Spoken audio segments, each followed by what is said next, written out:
So what's up? What's up? Kuya Dudes here, nagbabalik. Sa amin, isang mabilis lang na review, pure review. Ito, may nabili akong pambutas ng anong tawag dyan? Sentra, pambut. Nahirapan kasi ako magbari-bari na ba. So may nakita ko sa Shopee sa DC Technology. May nabubulol ako . And subukan natin sa 3mm tsaka sa 5mm.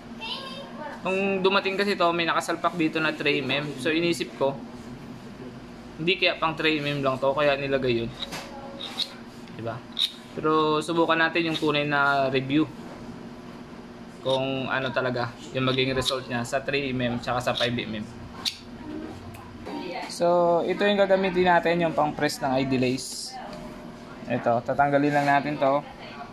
And tatanggalin lang natin to. Yan. Pag natanggal natin, pwede naman nakalagay ito, pero mas okay yung wala, kung wala siya, mas malapad. Lalagyan ko lang ng basahan para naman medyo safe yung ating gamit.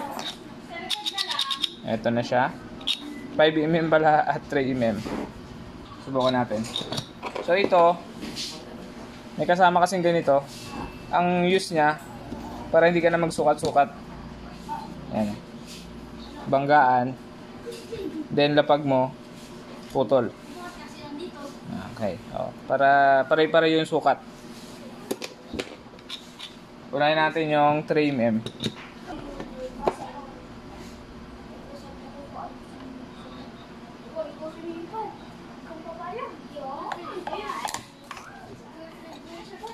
Ganun lang kasimple. Ayan na siya. Bili na kayo, maganda. Maganda siya. Mas mapapabilis yung trabaho nyo. Kasi nung una ay binabarina ko siya. Nahirapan ako eh. Walang gastos na kuryente. Kaya sa barina. Right. O nga pala, ito pala. Ano na tayo? 5mm. Subukan natin kung kakayanin niya.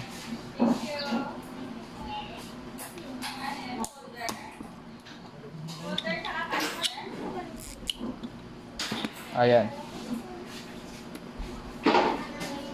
Ayan na siya. So ito na yung final result natin. Yan, 3mm, 5mm at 3mm. Medyo mas magaan ang butasan talaga yung 3mm. At ito na siya, pag pinagsama ko na. Ito na yung pansabit natin sa wall. Mas mabilis na yung trabaho.